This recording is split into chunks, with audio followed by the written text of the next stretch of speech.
Thank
የሚናገር ነገር አለው።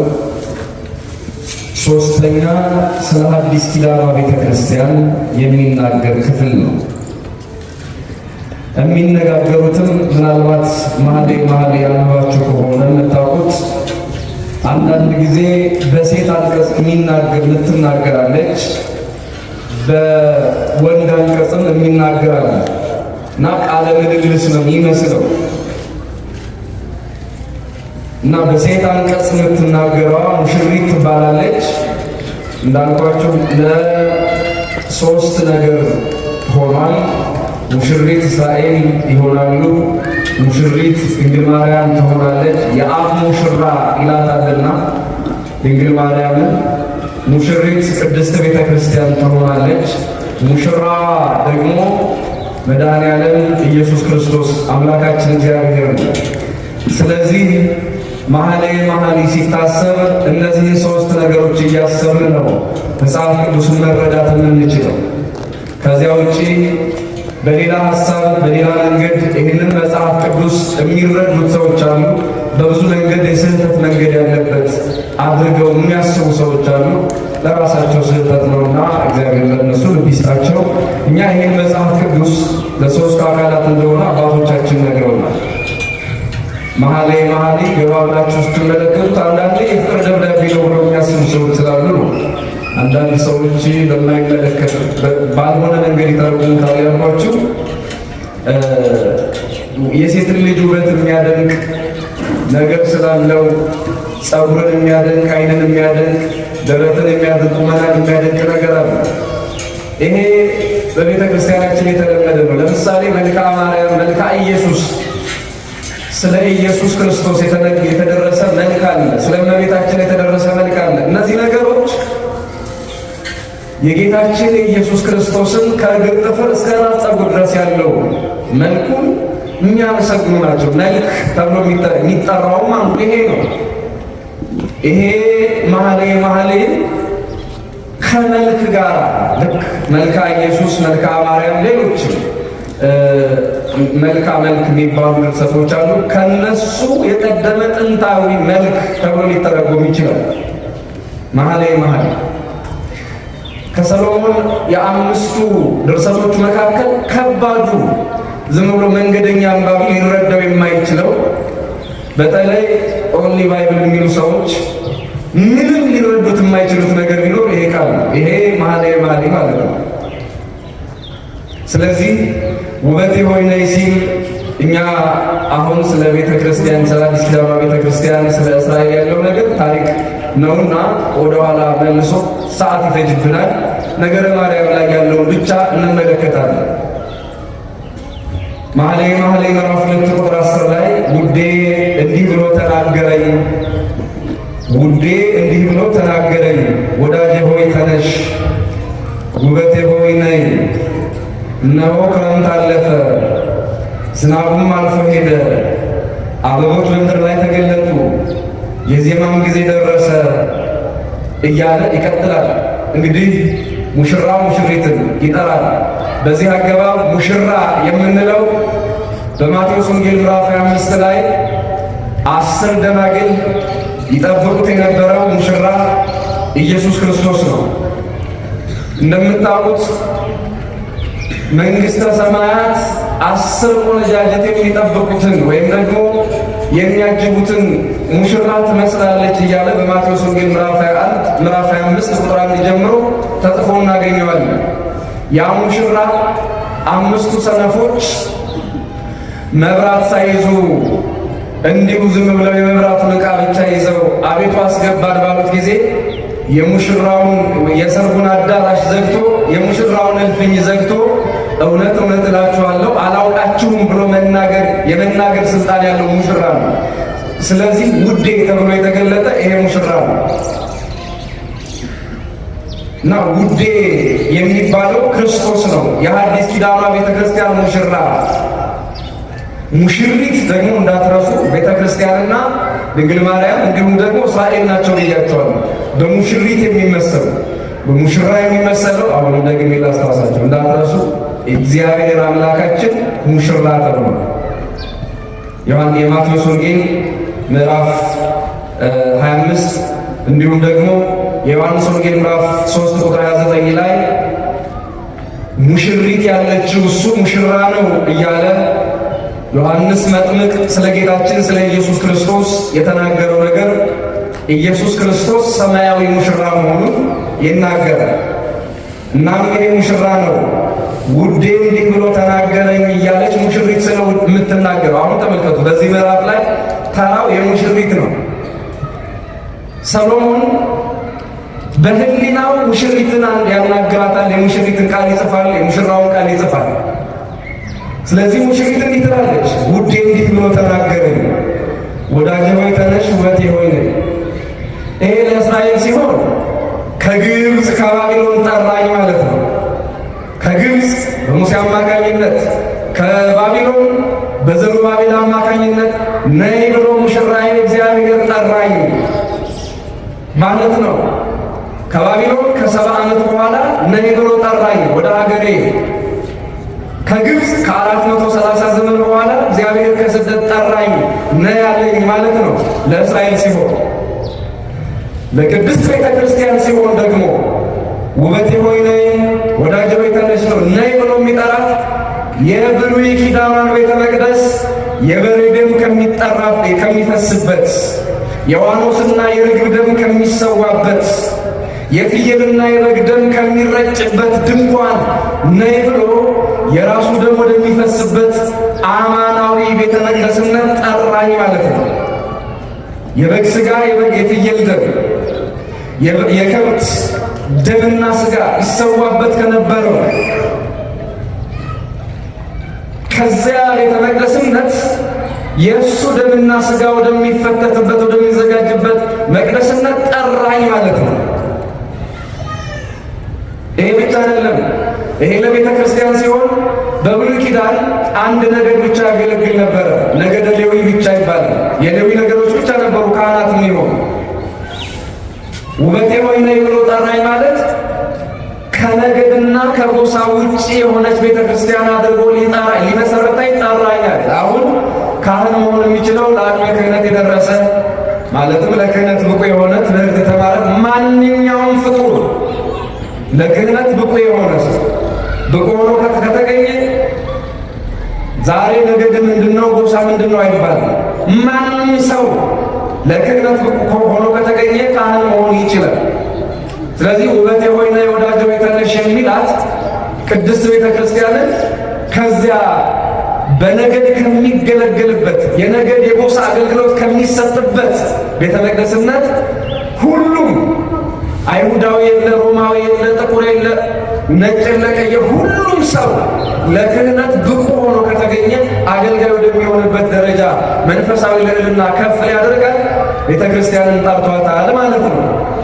ይሄ ሁለተኛው ነው። ሶስተኛው ደግሞ አሁን ርዕስ ያደረግነው እንግዲህ ባጭሩ መነሻ ጠቅላላ ሐሳብ እንዲኖራችሁ ብዬ ነው ይህን እስካሁን የተናገርኩት።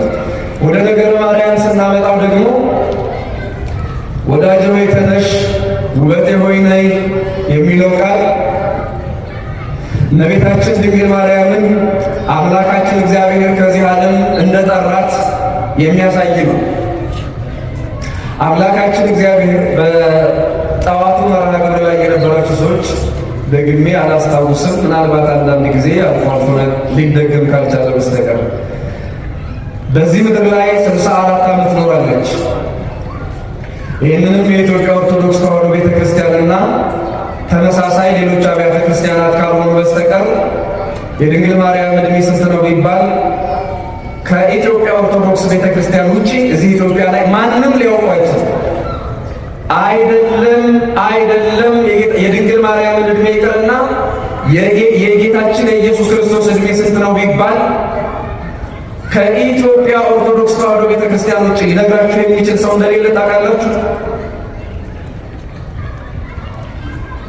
የነ ማርቲን ሉተር ኪንግ ዕድሜ ይታወቃል። የነ ኬልቪን ዕድሜ ይታወቃል። የሌሎችም አብዮተኛ የሃይማኖት አብዮተኞች ዕድሜ ይታወቃል።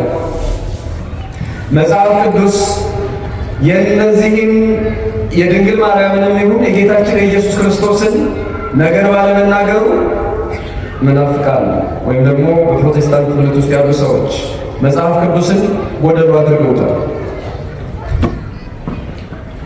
አንዳንድ ጊዜ በመጽሐፍ ቅዱስ በተለይ በመጽሐፈ ኢያሱ ላይ እነሆ ይህ ታሪክም በያሻር መጽሐፍ ተጽፏል የሚል ቃል ይገኛል። እስኪ አብራችሁ ይበሉ። እነሆ ይህ ታሪክም በያሻር መጽሐፍ ተጽፏል። በምን መጽሐፍ አለ? እንዲህ ይላል መጽሐፈ ኢያሱ ምዕራፍ 10 ቁጥር 13 ላይ ሕዝቡም ጠላቶቻቸውን እስኪበቀሉ ድረስ ፀሐይ ቆመ፣ ጨረቃም ዘገየ። ይህስ በያሻር መጽሐፍ የተጻፈ አይደለምን? ያሻር መጽሐፍ ምንድን ነው? የሚገርማችሁ የኢትዮጵያ ኦርቶዶክስ ተዋሕዶ ቤተክርስቲያንን አብዛኛው ፕሮቴስታንት የሚወቅሳት በመጽሐፍ ቅዱስ አታምንም፣ ሌላ መጽሐፍ ጭምር ታምናለች፣ መጽሐፍ ቅዱስ ብቻ በቂ ነበር ብለው ነው። መጽሐፍ ቅዱስ ራሱ ግን ከሌላ ይጠቅሳል። ይገርማቸዋል። ያሻር የሚባል የመጽሐፍ ቅዱስ ክፍል እዚህ 61 መጽሐፍ ውስጥ የለም። 81 መጽሐፍ ቅዱስ ውስጥ የለም። ራሱ መጽሐፍ ቅዱስ ግን ከሌላ መጽሐፍ እያመጣ ነው።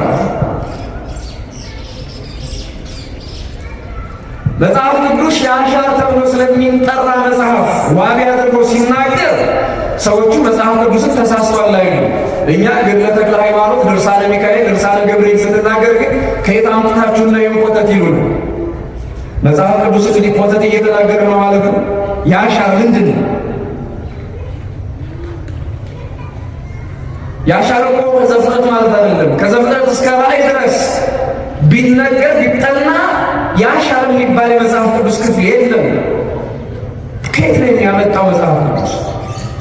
ለማንኛውም ልክ ከያሻር መጽሐፍ ታሪክ እያመጣ እንደነገረን ሁሉ መጽሐፍ በተመሳሳይ መልኩ እኛም ከነገረ ማርያም እዚህ መጽሐፍ ቅዱስ ላይ ካልተጻፈ ዮሐንስ ወልደ ነጎድጓድ ከጻፈው 15 ዓመት ከእሷ ጋር ሲኖር አብሮ ሲኖር ካወቀው ከእሷ ከተረዳው ታሪክ የጻፈውን ነገረ ማርያምን መነሻ አድርገን ነው እየተማማርን ያለን። ስለዚህ እመቤታችን 64 ዓመት ኖረች ስንል መጽሐፍ ቅዱስ አይደለም 64 ዓመት 4 ዓመት እንኳን መኖሯን የሚነግረን የለም። የት ጋር ምኑ ጋር በስንት ዓመቷ ጌታችን ኢየሱስ ክርስቶስ ስትጸነሰው በ15 ዓመቷ አይሆን በ20 ዓመቷ አይሆን በ40 ዓመቷ አይሆን የሚናገረው ነገር የለም። ይሄ ይገርማችኋል። ያ መጽሐፍ ቅዱስ ብቻ የሚሉ ሰዎች ከብዙ ነገር እንደሚያለያዩን እንደሚያቆራርጡን እናንተ እንድታውቁት እግረ መንገዴ ልንገራችሁ። ለምሳሌ ማቴዎስ ወንጌል ምዕራፍ 3 ላይ መጀመሪያ ተወለደ ይነግረናል። ምዕራፍ 2 ጌታችን ኢየሱስ ክርስቶስ እንደተወለደ ይነግረናል። ማቴዎስ ምዕራፍ 2 ምን እንዳለ ይነግረናል አልኳችሁ። ተወለደ ይለንና ተሰደደንም ይነግረናል። እንደገና ተመለሰ ይለናል። 3 ዓመቱ መሆኑ ነው። በዚያ 5 ዓመት አካባቢ መሆኑ ነው ተሰዶ እስኪመለስ ባለው ጊዜ ውስጥ። ቀጥሎስ በማቴዎስ ወንጌል ምዕራፍ 3 ላይ ተጠመቀ ነው የሚለው። በጣም የሚገርም እኮ ነው። ተመልከቱ። መጀመሪያ በማቴዎስ ወንጌል ምዕራፍ 1 ላይ የዘር ሐረጉን ይነግረናል፣ ከድንግል ማርያም እንደተወለደ። የዘር ሐረግ ከነገረን በኋላ ማቴዎስ 2 ላይ ተወለደ ይለናል። ቀጥሎ እዛ 2 ላይ ተሰደደ ተመለሰ ይለናል። ተመልከቱ። ተሰዶ ከተመለሰ በኋላ ምዕራፍ 3 ላይ በዮሐንስ እጅ ተጠመቀ ነው የሚለው። የማቴዎስ ወንጌል ምዕራፍ 3 ላይ በዮሐንስ እጅ ምን አለ? ክርስቶስ የተጠመቀው ከስደት መልስ ነው እንዴ? በስንት ዓመቱ ነው እስኪ የተሰደደው? በ2 ዓመቱ። የተጠመቀው ግን በስንት ዓመቱ ነው? አቤት ንገሩኛ። በ30 ዓመቱ ነው የተጠመቀው። ተመልከቱ። ተወለደ ተሰደደ ካለ በኋላ ተጠመቀ የሚል ታሪክ ነው የሚያመጣው መጽሐፍ ቅዱስ። ታዲያ ተሰዶ ከተመለሰ በኋላ እስኪጠመቅ ድረስ 30 ዓመታትን ወይም ደግሞ 20 ምናምን ዓመታትን የት ቆየ? ምን ሲያደርግ? ምን እየሰራ? ይሄንን እኮ መጽሐፍ ቅዱስ አይናገርም። አያችሁት?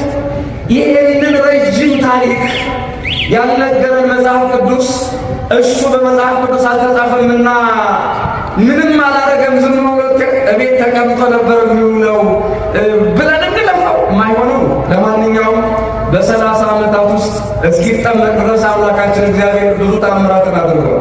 ድንቅ ነገሮችን አድርጓል። ይሄ በመጽሐፍ ቅዱስ ስላልተጻፈ ክርስቶስ አምላካችን ምንም አላደረገ ብለን አናልፈው። በተመሳሳይ መልኩ ድንግል ማርያም ኢየሱስ ክርስቶስን እንደወለደች ከመናገር ውጪ መጽሐፍ ቅዱስ የሚናገረው ነገር የለም።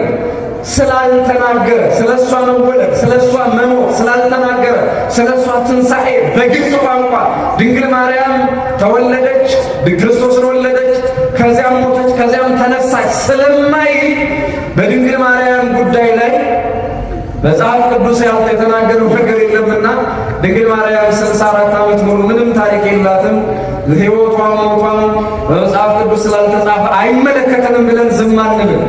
የታሪክ መጻሕፍቶቻችን ራሱ መጽሐፍ ቅዱስ ያሻር ከተባለ የታሪክ መጽሐፍ ምስክር ወስዶ እንደሚነግረን ሁሉ እኛም ከታሪክ መጻሕፍቶቻችን ታሪክን እናመጣለን። ከነገረ ማርያም የእመቤታችንን ዜና እንመሰክራለን። ስለዚህ እስኪ ይሄንን ያህል እንግዲህ ስለ መጽሐፍ ቅዱስና ተጓዳኝ መጻሕፍት ይሄን ያህል ካልኳችሁ መጽሐፍ ቅዱስ ብቻ የሚሉ ሰዎች ጎደሎ ብቻ መሆናቸውን ተነገርኳችሁ። አሁን ወደ ነገረ ማርያም እንመለስ። እመቤታችን ድንግል ማርያም በዚህ ዓለም የኖረችው ስንት ዓመት አልኳችሁ? ያ ብዙዎቻችሁ የምታውቁት ታሪክ ይመስለኛል። ስንት ዓመት? 64 ዓመት ኖራለች። እና በ64 ዓመት ውስጥ ብዙ መከራ አይታለች። ለምሳሌ አሁን ድሃ ሲባል ሰው የምታውቁት ምናልባት አዲስ ልብስ አጥቶ ነው። ምናልባት ቤት አልባ ሆኖ ነው ድሃ የሚባለው ሰው። ምናልባት ቶሎ ቶሎ የሚቀያየረው ልብስ ስለሌለው ሊሆን ይችላል ሰው ድሃ የሚባለው። ድንግል ማርያም የቸገራት የቤት ጉዳይ ብቻ እንዳይመስላችሁ፣ የልብስ ጉዳይ ብቻ እንዳይመስላችሁ፣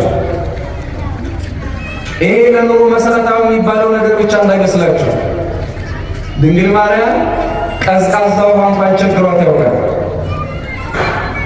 ግብፅ ላይ በተሰደደችበት ጊዜ የስደቷ ታሪክ እንደሚነግረን መለኮታዊ እጓላ ሶበጸማ ከመደቂቅ ዘይሰፍሮ በህፍኑ ለማይባይር እሙቅ ጥልቅ የሆነውን ውቅያኖስ በእጁ የሚለካው በእጁ የያዘው ጌታ ልጇ በተጠማ ጊዜ በከየት ወትቤ ማርያም ማዕነቅ ርግብ ማዕነቅ ተብላ የምትጠራ ድንግል ማርያም እንዲህ ብላ ለቀሰች። እምሰባ ሀገር አልቦ ዘያምራ ለጽድቅ፣ በግብፅ ሀገር ጽድቅን የሚያውቃት ሰው የለም። ሰአልክጎሙ ማየ የዋሁን ይበህቅ፣ ውሃ ለመንኳቸው ጥቂት ውሃ አልሰጡኝም፣ ጥቂት አልሰጡኝም። ውሃ ወርቁ ለወልደ አሳይኖ ዘወርቅ፣ እንኳን ውሃ ሊሰጡኝ የልጅንም ጫማ ሰረቁብኝ የሚል ቃል አለ በታሪክ እና ውሃ ጠምቷታል። ባለቅኔ ደግሞ ምን ብሎ ወሰደው? የሀገራችን ኢትዮጵያዊ ባለቅኔ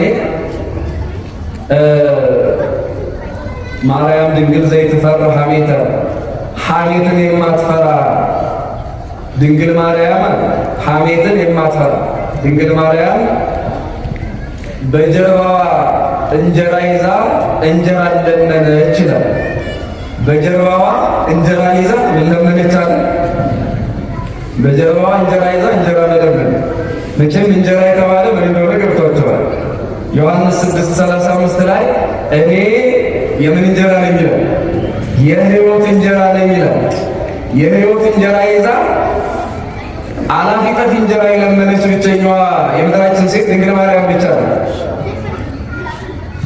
ውቅያኖሱን የፈጠረ ጌታ በጀርባዋ አዝላ እፍኛዋ የለመነች የቤታችን ብቸኛዋ ሴት ድንግል ማርያም ናት።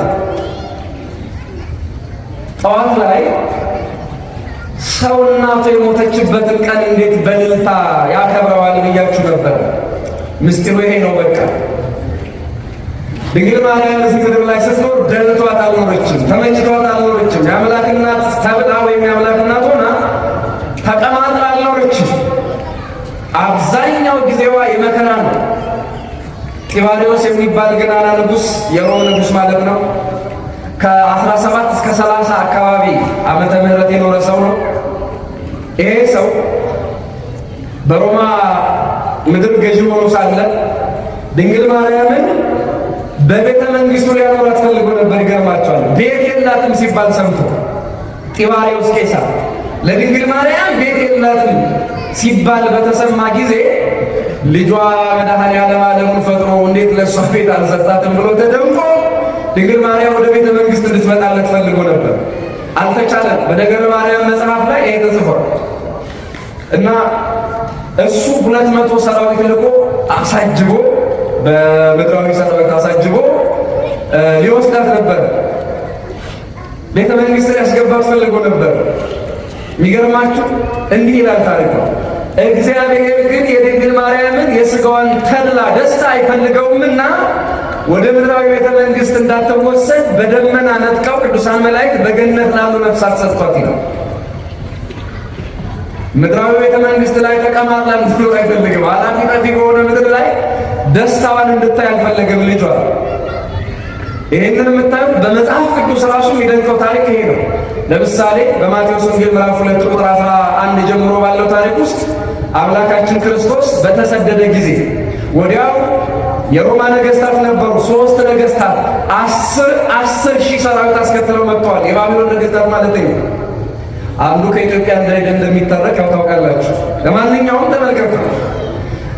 70 ሰገልን 10 ሺህ ሰራዊት አስከትለው የመጡ ነገስታትን ከሸኘች በኋላ ድንግል ማርያም ወዲያው ስደት ጀመረች። በትርጓሜያችንና በታሪክ እንደተጻፈው ደግሞ ድንግል ማርያምን ከኛ ጋር በባቢሎን ኑሪ ብለው ጠይቀዋት ነበር። ምናልባት ይህንን ታሪክ የማይቀበል ሰው ቢኖር እንኳን ተመልከቱ። ድንግል ማርያም የባቢሎን ነገስታትን ሸኘችና ወርቅ፣ ዕጣን፣ ከርቤ ተቀበለችና ወዲያው ስደት ጀመረች። ፈርታ ብቻ ቢሆን ኖሮ ከባቢሎን ነገስታት ጋር አትሰደድም ነበር። ከሄሮድስ ሰይፍ የተሻለ ትጥቅ ያላቸው ሰራዊት አጅበዋል። ወደ ባቢሎን አትሄድም ነበር። ከውሻ እንኳን የማያድን ሽማግሌ የ75 ዓመት ሽማግሌ ያስከትላ ወደ ምድር አፍሪቃ ለምን ተሰደደች? ጉዳዩ የክብርና የመታጀብ ቢሆን ኖሮ ድንግል ማርያም ከባቢሎን ነገስታት ጋር በእነሱ ጥላ ተጠልላ ወደ ባቢሎን ትሄድ ነበረ። ግን አልወደደም ልጇ። እሷም ይህንን አልፈለገችው። እስከ አፍንጫቸው የታጠቁ የሄሮድስን ሰራዊት የሚደመስስ ትጥቅ ያላቸው ነገስታት ትታ እንደነገርኳችሁ የ75 ዓመት ሽማግሌ ያስከትላ፣ እንዲሁም ደግሞ በጣም ፈሪ የምትባል ሴት። የሚገርማችሁ ጭካኔም አላት። ውሳኔዋ ጥሩ ነው። ሰሎሜ ማለት ነው። አገሯን ጥላ ታላ ደስታዋን ጥላ በወጣትነቷ ጊዜ ድንግል ማርያምን ብላ የተሰደደች ብቸኛዋ ሴትም ሰሎሜ ናት። የድንግል ማርያም የአክስት ልጅ ናት። በስጋ በነገራችን ላይ ሰሎሜ የአክስቷ ልጅ ናት። እና ሰሎሜ አንድ ጊዜ በስደቷ ጊዜ ሽፍቶች አግኝተዋት ጥጦስ የሚባለውና ዳከስ የተባሉ ሁለቱ ወንበዴዎች ባገኟት ጊዜ ድንግል ማርያምን አስቀድማ የሮጠች ልብሷን ጥላ ማለት ነው የሮጠች ሰሎሜ ነበረች። መቼም አንፈርድባትም፣ ስጋና ደም ናት። በዚያ ላይ ሴት ናት። ግን ደግሞ ተመልከቱ፣ ዮሴፍ ማለት የስንት ዓመት ሽማግሌ ነበር ያሏቸው? አረሳችሁት ማለት ነው። 75 ዓመቱ ነው። በስተርጅና ከድንግል ማርያም ጋር የተሰደደ ሰሎሜ ገና ጎልማሳ ሴት፣ ወጣት ሴት ናት። የሆነ ነገር ባየሽ ቁጥር እየደነገጠች የምትሮጥ ሴት ናት። እሷን አስከትላ ስደት ሄደች። ስደቱ ፍርሃት ብቻ ቢሆን ኖሮ ድንግል ማርያም ምድራዊ ክብርን እግዚአብሔር ቢፈቅድላት ኖሮ መኖር የነበረባት ወይም በጢባርዮስ ቤተ መንግስት ነው፣ አሊያም ደግሞ ባቢሎን ሄዳ በተቀማጠሉ በቅንጡ ቤተ መንግስት ውስጥ የንጉሳችን የክርስቶስ እናት እየተባለች ተከብራ መኖር ትችል ነበረ። ስለዚህ ውሃ እየቸገራት የኖረች የአምላክ እናት ግን ሆና በዚህ ምድር ላይ 64 ዓመት ኖራ ውሃ እየቸገራት የትኛውም የኔ ቢጤ የውሃ ችግር የሚደርስበት አይመስለኝም። አሁንም ጥንትም ወደፊትም የሚጠጣ ውሃ ችግሮት የሚጠማ ያለ ሰው አይመስለኝም። ምናልባት ከሰው ርቆ ካልሆነ መንገድ ላይ ወጥቶ ካልሆነ በስተቀር ድንግል ማርያም ከሰው ጋር እየኖረች የሕይወት ውሃ የሆነ ክርስቶስን ወልዳ የምድር ውሃ የጠማት ሴት ሆና ብዙ ዘመን አሳልፋለች። ስለዚህ ታዲያ ዛሬ በእረፍቷ እኛ እልል የምንለው ውሃ እየጠማት ከምትኖርበት ዓለም የሕይወት ምንጭ ክርስቶስ አምላኳን ብቻ እያየች ወደምትኖርበት ሀገር ስለሄደች ነው። ዛሬ እኛ በዕለተ እረፍቷ እልል የምንለው ከስደት ከስደት ዓለም ወደ መኖሪያው ዓለም ስለሄደች ነው። ታውቃላችሁ እንኳን ለድንግል ማርያም ያለን ለሁላችንም የመቆያ ዓለም ነው። የምን ዓለም አልኳችሁ ክርስቲያኖች? መቆያ ነው፣ መኖሪያ አይደለም። ስለዚህ እኛ አሁን ድንግል ማርያምን ዛሬ በዕለተ ዕረፍቷ እልል እያልን የምናመሰግናት በእንባ አይደለም፣ በሐዘን አይደለም፣ በለቅሶ አይደለም፣ በደስታ ይሄንን በዓል እያከበርን ያለ ነው። ለምን መሰላችሁ?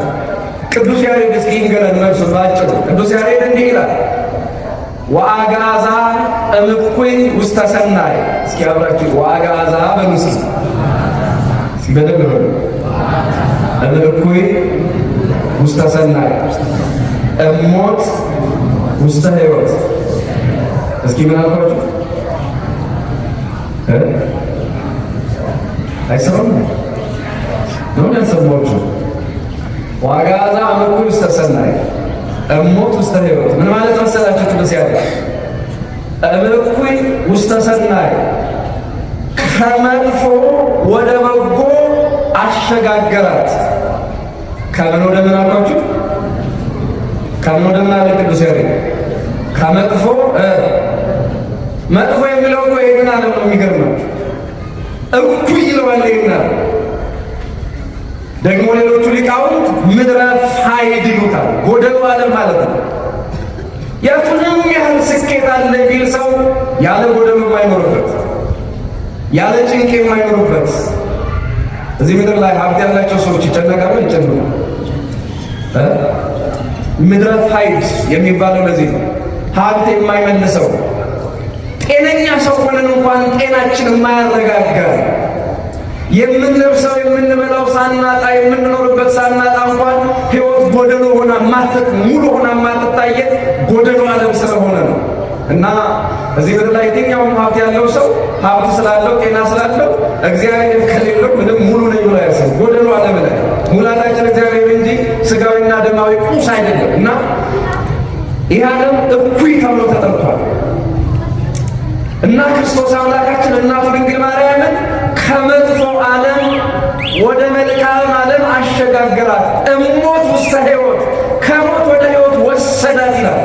ስለዚህ እኛ የድንግል ማርያምን ዕረፍት በደስታ የምናከብረው ያለ እንባ በዝማሬ የምናከብረው ምክንያቱ ይሄ ነው። ከሞት ወደ ሕይወት ወሰዳት። ከጭንቅ ጣር ጋር ከበዛበት ድሃ ሆና ችግረኛ ሆና ቤት አልባ ሆና የቀዘቀዘ ውሃ ቸግሯት ከምትኖርበት ዓለም በምልአት በደስታ ብቻ ወደምትኖርበት ሀገር እግዚአብሔር ወደ መንግሥተ ሰማያት ስለወሰዳት ክርስቲያኖች እኛ የእናታችን የድንግል ማርያምን ዕረፍት ደስ ብሎን እናከብረዋለን።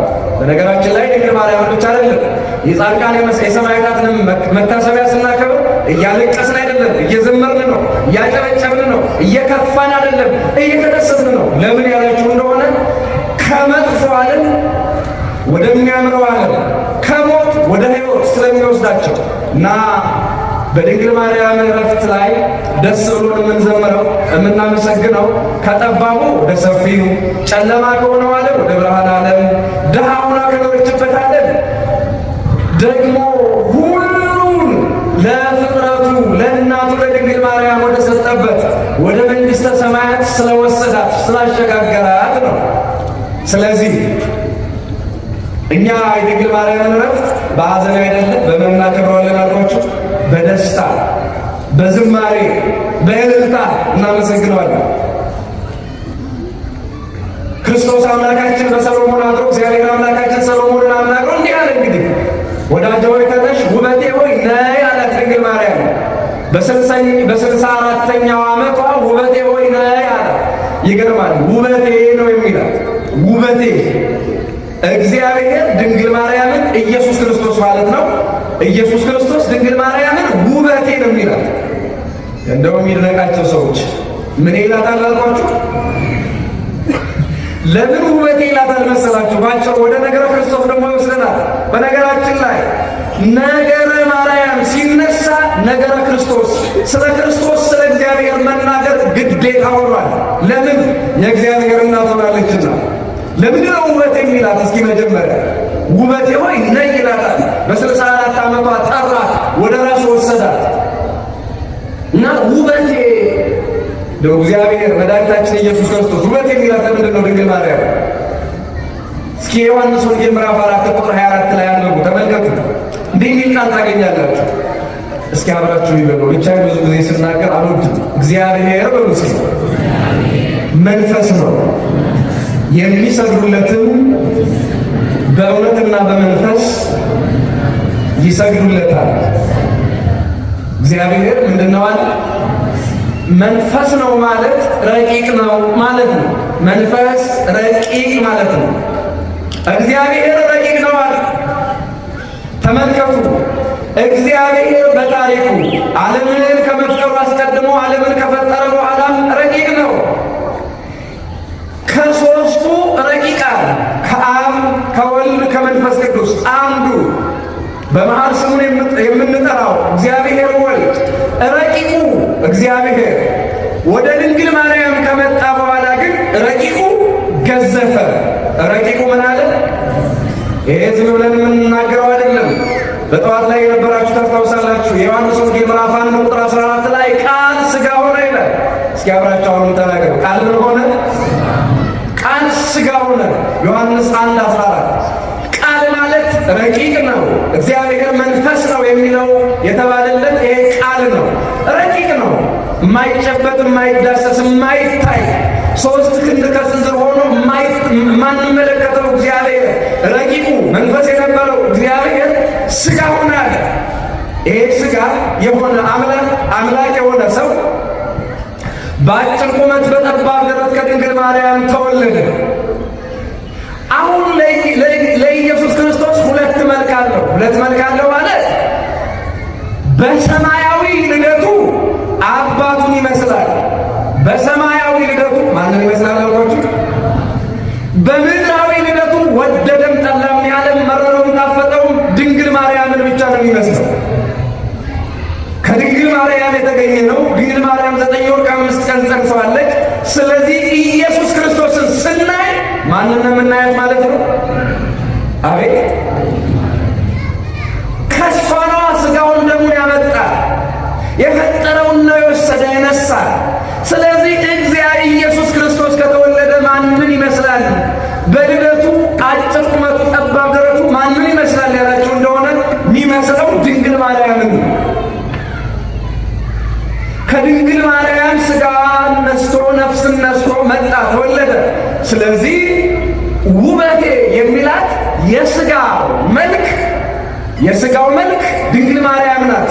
ለኢየሱስ ክርስቶስ የሥጋዊ ባህሪው የሥጋዊ አካሉ መልኩ ውበቱ ደምግባቱ ማናት ማለት ነው? ክርስቲያኖች ውበት የሚላት ለዚህ ነው።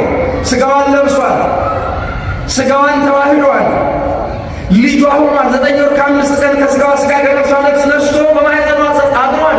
ስለዚህ ውበቴ ይላታል።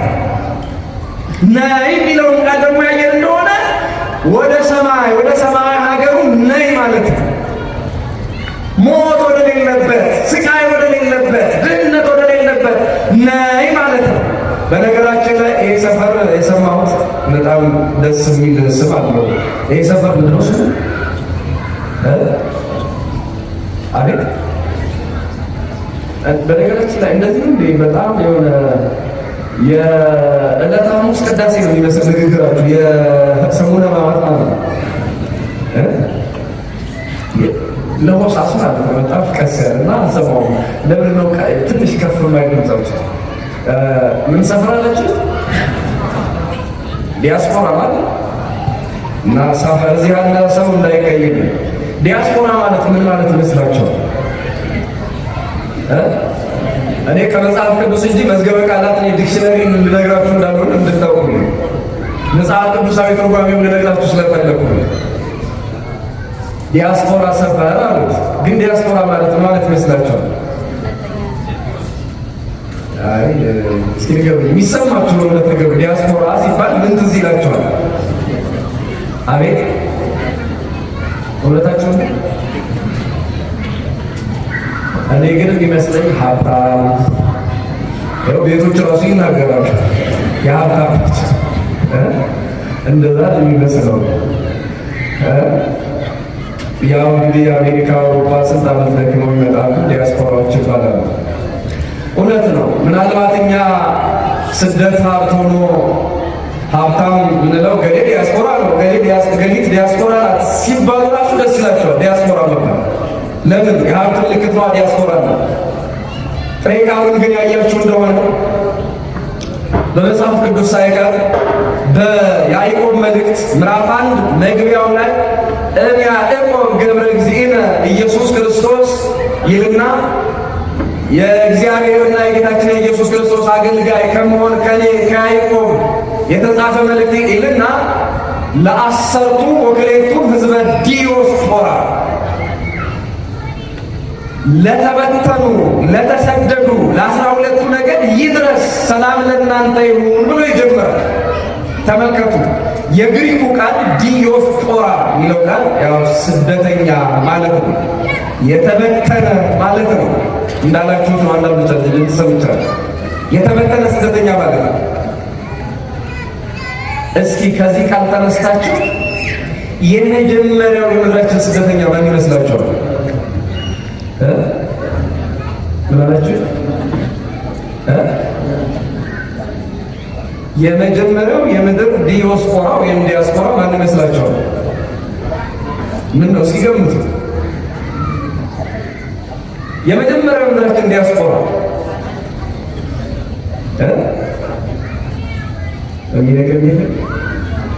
እስኪ ገምቱ።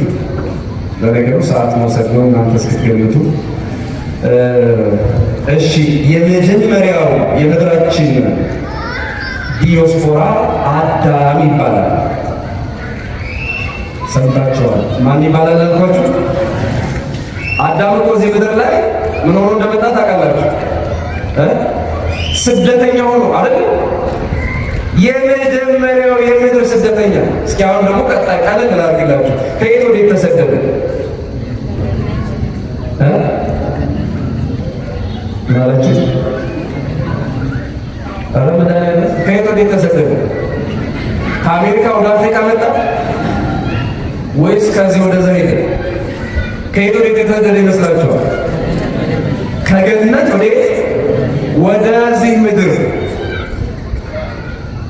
ክርስቲያኖች አዳም እዚህ ምድር ላይ አልተፈጠረም። አሁን እኛ የምንባላበት የምንጋደልበት መሬት ላይ አልተፈጠረም። አዳም ለዚህ ምድርም ትሆናለህ ተብሎ አልመጣም። እዚህ ምድር ላይ ሲመጣ አዳም እንግዳና ስደተኛ ሆኖ እና ዲዮስፖራ ይባላል። የአዳም ሌላ ስም ወይም ዲያስፖራ ይባላል። አዳም በአዳም ምክንያት ሁላችንም ደግሞ ዲያስፖራዎች ነን። ይሄን ታውቃላችሁ? እኮ ይገርመኛል። አሁን ከመሬት ወደ መሬት ለተሰደደ ሰው ዲያስፖራ ሰፈር ምናምን ይባላል። ሁላችንም እኮ ከገነት የተሰደደ ስደተኞች ነን፣ ዲያስፖራዎች። ዲያስፖራ ስደተኛ ማለት ምንም ሌላ ትርጉም የለውም። ስደተኛ ማለት ነው፣ ባለሀብት አይደለም። አዎ ስደተኛ ሆነ ባለሀብት ልትሆን ትችላለህ።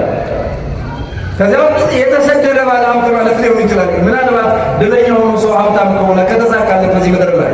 ለማንኛውም ግን እኔ ደግሞ ዝም ብዬ ስደተኛ ከምላችሁ አዳም ምን አድርጎ ተሰደደ ወደዚህ ምድር? እስኪ ንገሩ። ዕፀ በለስን ምን ብሎ መጀመሪያ ዕፀ በለስን የቆረጠ አዳም ወይስ ሔዋን? በሌብነት ወንጀል እዚህ ምድር ላይ ዲያስፖራ ሆነው እንደተሰደዱ ታውቃላችሁ? ሌባ ሆነው እንደመጡ።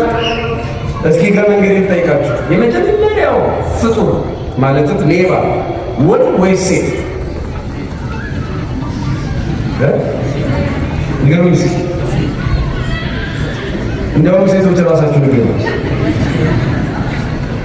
ያው እዚህ ዩኒቨርሲቲ አካባቢ እኮ ፌሚኒስቶች አይጠፉምና በኋላ ደግሞ ችግር ነው። የእኔ ፍልስፍና እንዳይመስላችሁ፣ እንዲያው ዝም ብዬ ሌንር አይነት ብዬ እንዳይመስላችሁ እነግራችኋለሁ። መጽሐፍ የመጀመሪያዋ ሌባ ሴት ናት በዓለም ላይ። ያው ደግሞ ከእግዚአብሔር ኪስ ሰርቃ ይበላች።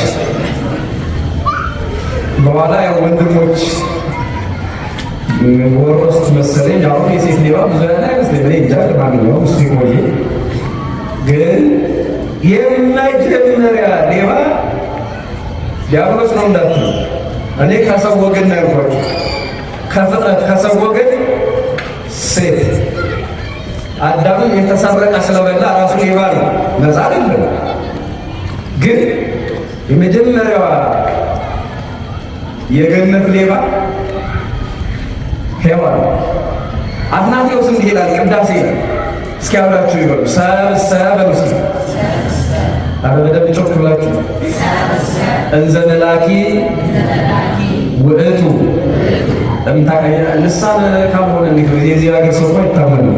እስኪ በደንብ ጮክ ብሎ ያው መቼስ ምን እያልኩ እንደሆነ ግልጽ ነው።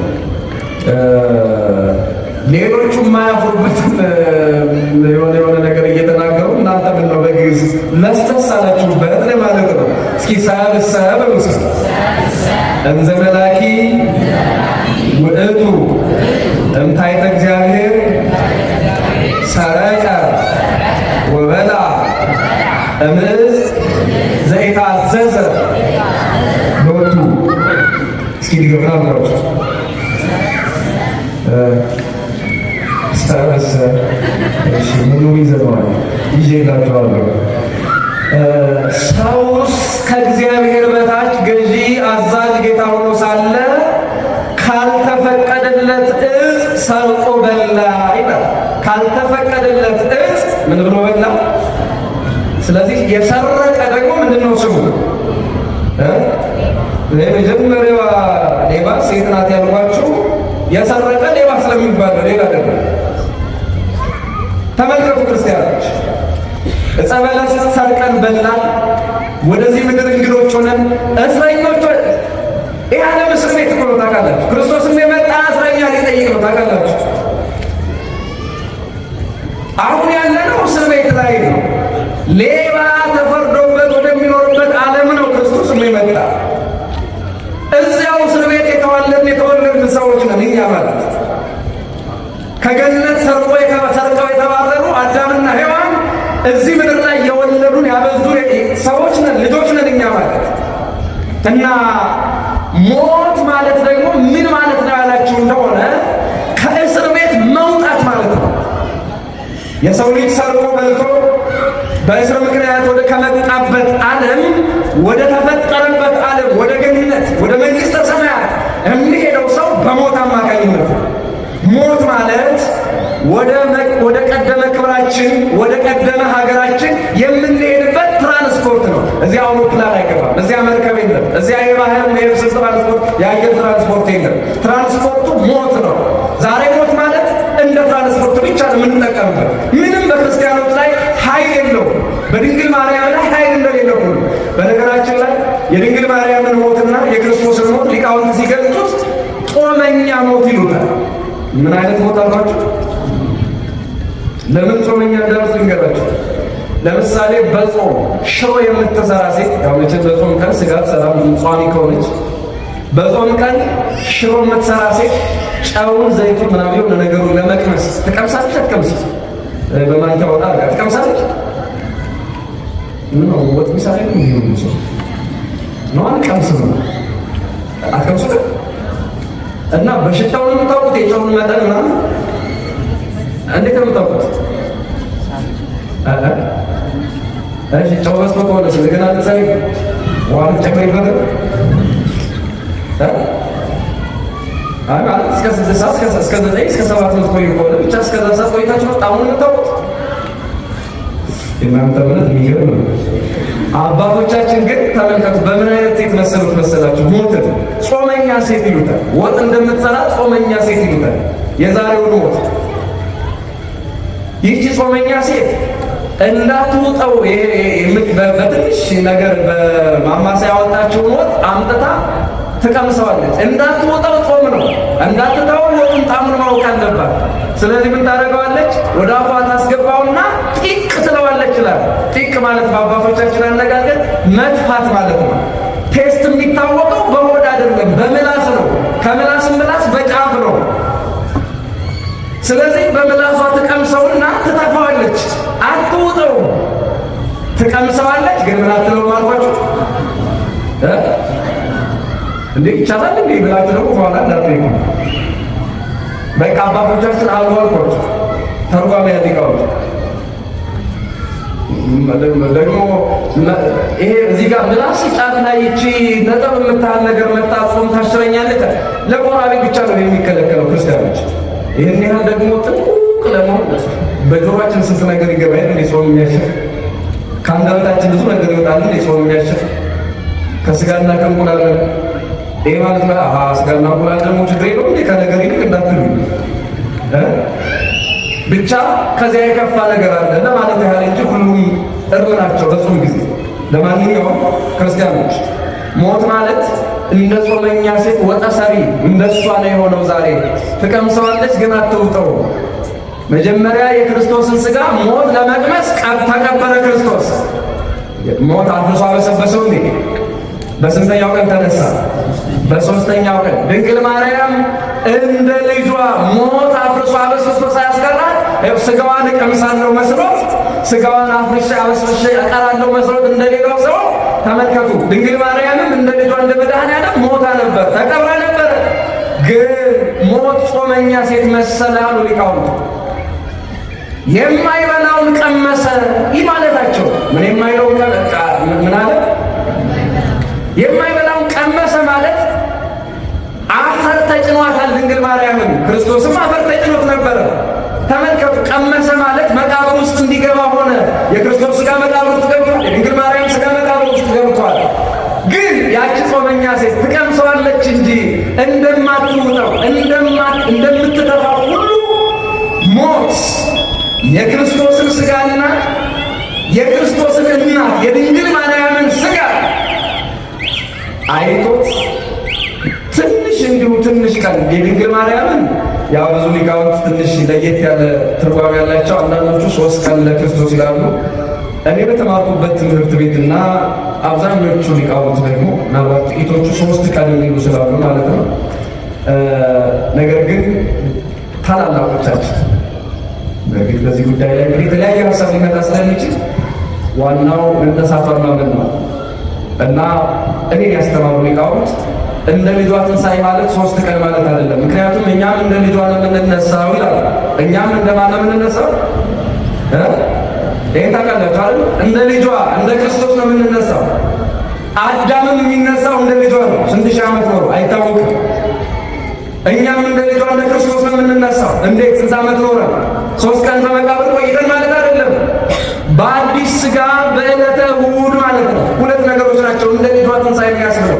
2 ነገር፣ አንደኛ አዲስ ሥጋ፣ ሁለተኛ ደግሞ በዕለተ እሑድ መሆኑ። ፍጥረት ሁሉ ያመነ የተጠመቀ የሚነሳው እንደ ልጇ ትንሣኤ ነው እና 3 ቀን ማለት ዝም ብሎ ይሄ 1 2 3 ማለት እንዳይመስላችሁ፣ እንደ ልጇ ትንሣኤ ማለት።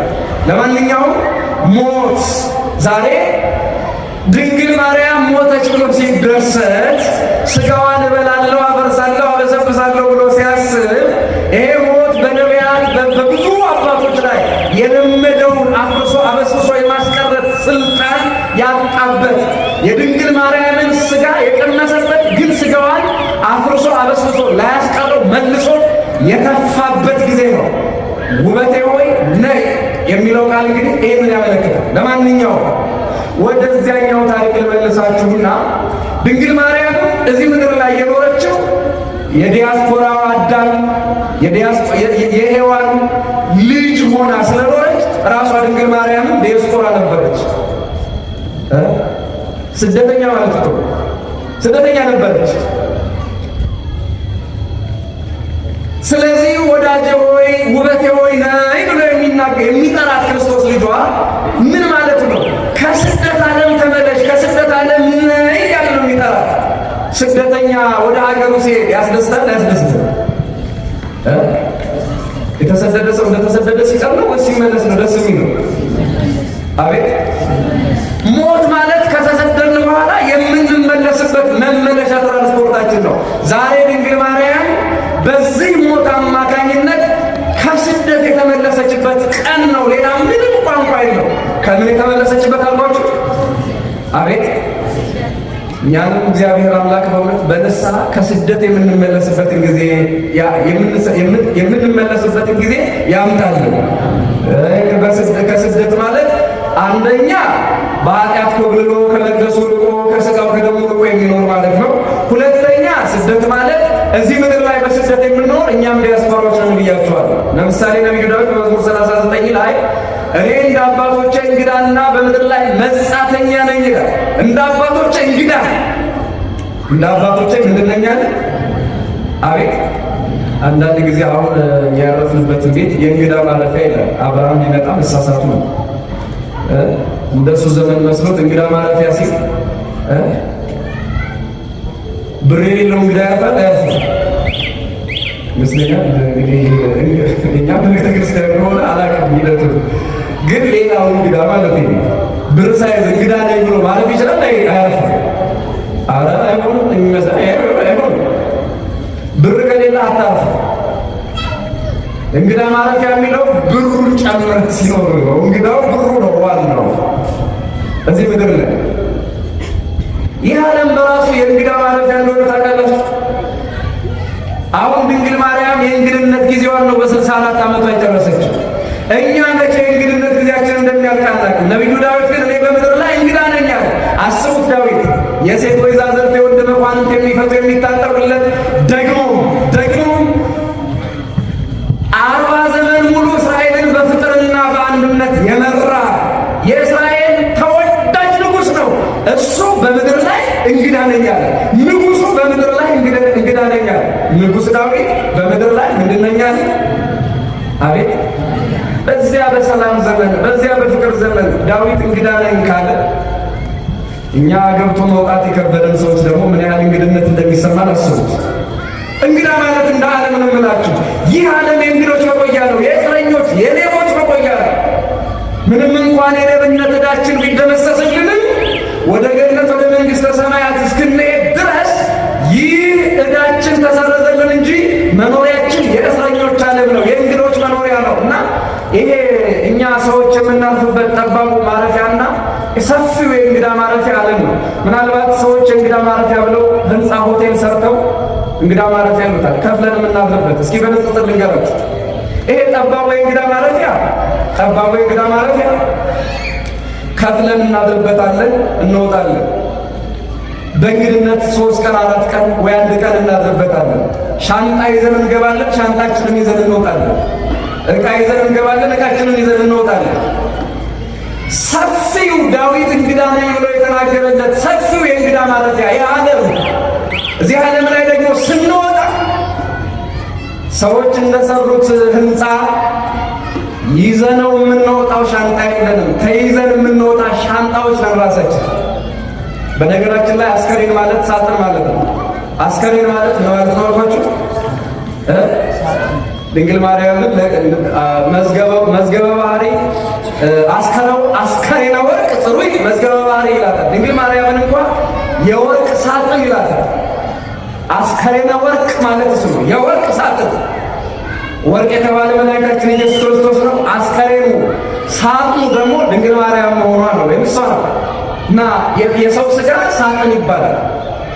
አያችሁ፣ እዚህ ከተማዎች ላይ እዚህ ምድር ላይ ካሉ ቤቶች፣ ጠባብ ቤቶች ዕቃ ይዘን ሻንጣ ይዘን እንገባለን፣ ሻንጣ ይዘን እንወጣለን። ከሰፊው የእንግዳ ማረፊያ ከዚህ ዓለም ደግሞ ስንወጣ ይዘነው እንወጣለን። እንደ ክርስቲያኖች ተይዘን እንጂ ይዘን አንወጣም። እስኪ ለራሳችሁ ንገሩት፣ አብረን እንንገር። መቼም ይሄ ሥጋ እንዲህ ተነግሮትም አይገባው። ተይዘን እንጂ በውስጡ ይዘን አንወጣም። ተይዘን ማለት ገብቷችኋል አይደል? በቃሬዛ ሆነን ተይዘን እንወጣለን ከሰፊው የእንግዳ ማረፊያ። ከጠባቡ የእንግዳ ማረፊያ ያው ዕቃ ይዘን የምንወጣው ከሰፊው የእንግዳ ማረፊያ። እንግዳ ማለት እኛ ነን። ባይተዋር መጻተኛ ማለት እኛ ነን። እዚህ ምድር ላይ በሌብነት ተፈርዶብን የመጣን የገነት ደጅ ተዘግቶብን የመጣን በደላችን ቢደመሰስና ቢፋቅም ቅሉ መኖሪያችን ያልተቀየረልን ነንና በሞት እስኪጠራን ድረስ ሁላችን የምድር እንግዶች ነን። የምድር ምኖች ነን። ይህ ዓለምም የሰፊ የእንግዳ ማረፊያ ነው። ታዲያ ከዚህ ወደ ሰማይ ስንሄድ፣ ከዚህ ወደ ገነት ወደ መንግሥተ ሰማያት ስንሄድ ይዘነው የምንሄደው ምንም ነገር የለም። ተይዘን እንጂ ይዘን አንሄድም። እስኪ ደግማችሁ ነገር ተይዘን እንጂ ይዘን አንሄድም። ምን ብለን አንሄድም? ይዘነው ማን ሄደው ነገር ላይ እኮ ነው ይሄን ያህል ጦርነት፣ ይሄን ያህል ጥላቻ፣ ይሄን ያህል መዳላት፣ ይሄን ያህል መቋሰል አናሳዝን። ነገ ይሁን ዛሬ ጥለነው ስንሄድ ማሳሰቢያ የሌለው ጥሪ፣ ማስጠንቀቂያ የሌለው ጥሪ የምንጠራ ሰዎች እኛ እዚህ ምድር ላይ እንግዶች ነን። ድንግል ማርያም ዛሬ አረፈች ስንል ረፍቷን ስናስብ ነይ ብሎ ልጇ ጠራት ስንል የእንግድነት ጊዜ ይበቃሻል፣ የረሃብ የችግር የሐዘን ጊዜ ይበቃሻል፣ ደስታ ወዳለበት ችግር ወደሌለበት ዝማሬ ብቻ ወዳለበት ወደዚህ ዓለም ነይ ብሎ ልጇ መድኃኔዓለም ጠራት። ሲጠራት ደግሞ በዝማሬ ጠራት። በምን ጠራት አልኳችሁ? በዝማሬ ጠራት። ሁለት ነገሮች ተናግሬ ትምህርቱን እቋጫለሁ። በደንብ ሳት ጆሮአችሁ ሳይደግም እንድትሰሙ እማጸናቸዋለሁ። እየሰማችሁ አቤት? እሺ። ይመስለኛል የዩኒቨርሲቲ ተማሪ ሲሆን ሰው ትንሽ ቀዝቀዝ ብሎ ነው የሚያወራው። ይኸውን አዲስ አበባ ወይ ደግሞ ሌሎች ከተሞች ቤት ታውቃላችሁ አይደል? ይሄ ተረጋግቶ መማሩ በጣም የሚማረጥ ነው ታውቃላችሁ። ግን አንዳንድ ጊዜ መኖር አለመኖራችሁ ይጠራጠራል። ደግሞ አንዳንድ ሰው ስልክ ይዞ ስለሚመጣ እዚሁ ቴክስት እየተደረገ ሊሆን ይችላል እና አጠራጠራል። ለዛ ነው እንደው እያንዳንዱ ሰው ብጠይቅ እንዴት ደስ ባለ። እየሰማችሁ ነው ወንዶች? እየሰማችሁ ነው? እርግጠኛ ናችሁ? ይቺ ስልክ ከመጣች በኋላ ይላል አንድ ጸሐፊ፣ ይቺ ስልክ ከመጣች በኋላ እኛ ሰዎች ለቅርብ ሰው ሩቅ ሆን፣ ለሩቅ ሰው ቅርብ ሆንን ይላል። ይኸው እዚህ ትቀመጥና ምሳ ልትበላ ወይ ቡና ልትጠጣ ሁሉም ስልኩን ይዝና ሩቅ አካባቢ ላለው ሰው እንዴት ነህ ሰላም ነው ብሎ እንዴት ነው ይላል። እዚህ ያለው ላይ ያወራው አያችሁት? ለሩቅ ሰው ምን ሆነ? ቅርብ። ለቅርብ ሰው ደግሞ ምን ሆነ? ለዛ ነው የምጠራጠረው አላችሁ አይደል? ስልክ ወጣ የለም ስልክ ሲያወጣ አስገባ ብሎ ድንግል ማርያም ዛሬ ዲዮስፖራ ወይም ደግሞ የስደት ጊዜዋን ጨርሳ ወደ ልጇ ሀገር ችግር ወደሌለበት፣ ረሃብ ወደሌለበት፣ ስቃይ ወደሌለበት፣ ማጣት ወደሌለበት ወደ ገነት ወደ መንግሥተ ሰማያት የሄደችበት ነይ ተብላ የተጠራችበት ጊዜ ነው። እሷን የጠራ ልጇ እኛን በድጋሚ በክብር ይጠራል። አጠራራችን የክብር ይሁንልን እና በምን ጠራት ነበር ያልኳችሁ? በዝማሬ ጠራት። ሁለተኛ ሳሙኤል ምዕራፍ 16 ላይ ሰፋ ያለ ታሪክ አለ። እኔ በ5 ደቂቃ ልጨርስ ወይ በ4 ደቂቃ ልጨርስ አድርጌ ልተርክላችሁ ወይም ከዛ በታች። እሺ፣ በሳኦል ታሪክ ሳኦልን ይገርማቸዋል፣ ንጉሱን ሰይጣን አደረበት።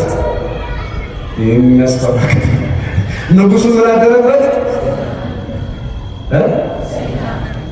አይገርምም? በንጉሱ ላይ ሰይጣን፣ ሀገር መሪ ላይ ሰይጣን ያላል ወይ ድፍረት! እንግዲህ ወታደር ያስወጣው ከባድ እኮ ነው። በጌታዬ ላይ ብሎ ለሱስ ማናለው ለራሱ ለወታደሩ የጋርዶች አይን የማያየው ሰይጣን በንጉሱ ላይ ያደረ ገጥማል። የጋሻ ጃግሬዎች አይን የማይመለከተው ሰይጣን በንጉሱ በሳኦል ላይ ያደረ። በጣም ከባድ ክፉ ሰይጣን ማለት ነው። ስንት ሕዝብ ያለለት ንጉስ ላይ ገጥራል። ሳኦል ንጉስ መንፈስ ያሰቃየው ጀመረ እና ያብዳል። ይህን ጊዜ አማካሪዎቹ ምን አሉት? ንጉሥ ሆይ በአንተ ግዛት በገና የሚደረድር ዳዊት የተባለ ብላቴና አለ።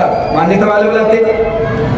እንዳልኳችሁ ታሪኩን ላሳጥረው። አመጡለት። በገናውን ዳዊት ይደረድርለታል። እርኩስ መንፈሱ አንገዳግዶ ሲጥለው ዳዊት ቶሎ ይመጣና በገናውን አንስቶ ሲደረድር እርኩስ መንፈሱ ራሱ ይመሰጥና ሳኦል ይተወውና በገናውን ይሰማል። ይገርማል። እርኩስ መንፈሱ ይመሰጥና የዳዊትን በገና የዳዊትን ዝማሬ እየሰማ ሳኦልን ይረሳውና ሳኦል ጤነኛ ይሆናል። ይገርማል። የዳዊት በገና ከስቃይ ሳኦልን ያወጣው ነበር። አመድ ላይ የሚያንከባልለውን ሰይጣን ያርቅና ሰላሙን ጤናውን ይመልስለት ነበረ። የዳዊት በገና የዳዊት ዝማሬ የዝማሬ ኃይል ይሄ ነው። በስቃይ ውስጥ ያሉትን ከስቃይ የሚያወጣ ነው። በጣም የሚመስል ነው። ደግሞ በተመሳሳይ መልኩ ወደ ታሪክ ስንመጣ አሁን እንዳልኳችሁ ሳኦልን እዚህ የዳዊትን ታሪክ ጨርሻለሁ። ሌላውን ነገራቸው የፈለጉት የገብረ መስቀል የአፄ ገብረ መስቀልና የቅዱስ ያሬድ ታሪክ።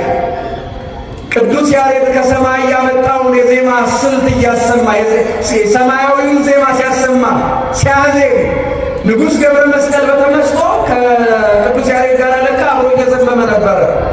ያው ብዙዎቻችሁ ታውቁት ይመስለኛል። የማንን እግር ወጋው? ገብረ መስቀል በጦሩ የማንን እግር ወጋው? ምንም ጉንዳን ይነካኛል መሰለው በተመስጦ ነበረ። የዝማሬ ኃይል ይሄ ነው። የትኛውንም ስቃይ የሚያሸንፍ ዜማ ነው ያላት ቤተክርስቲያኒቱ። ቅዱስ ያሬድ ዜማውን ከየት አመጣው ነበር ያልኳችሁ? ራሱ ያሬድ ብሏል። ዋይ ዜማ ዘሰማይኩ እመላእክት፣ ከመላእክት ከሰማይ የሰማሁት ዜማ ምን ያምር ብሏል። በነገራችን ላይ ዛሬም ድረስ ያሬድ ብቻ ሰምቶት ያቆመ ዜማ ያለ እንዳይመስላችሁ። ሱራፌልና ኪሩቤል ዛሬም ያመሰግናሉና ሁሌም ያመሰግናሉ። በተለይ ይህንን የምስጋና ቃል የእኛ ጆሮ አይሰማው። ግን እስኪ በጣም አስገራሚ የምላችሁን ነገር ልንገራችሁ። ሌሊት ዶሮ ይጮኻል። ታውቃላችሁ? ዶሮ ሌሊት ለምን ይጮኻል? አሁን ይህንን አጠናን የሚሉ ሰዎች እኮ ይገርማል። የሆነ ምክንያት ሊናገሩ ይችላሉ። ግን እስኪ ለምን ይመስላችኋል ደግሞ ዶሮ በደረቀ ሌሊት የሚጮኸው?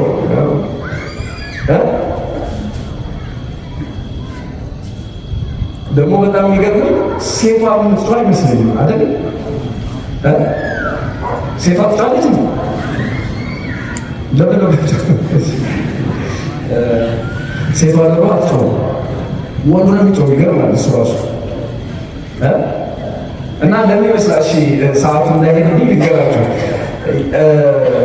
ወንዱ ዶሮ ከመጮሁ በፊት የሆነ የሚያደርገው ነገር አለ። እስኪ ንገሩ፣ ምን ያደርጋል? አቤት! እንደው ዝም ብሎ ተደበልብሎ አይጮህም። መጀመሪያ የሚያደርገው ነገር ምንድን ነው? ክንፎቹን ምን ይላል?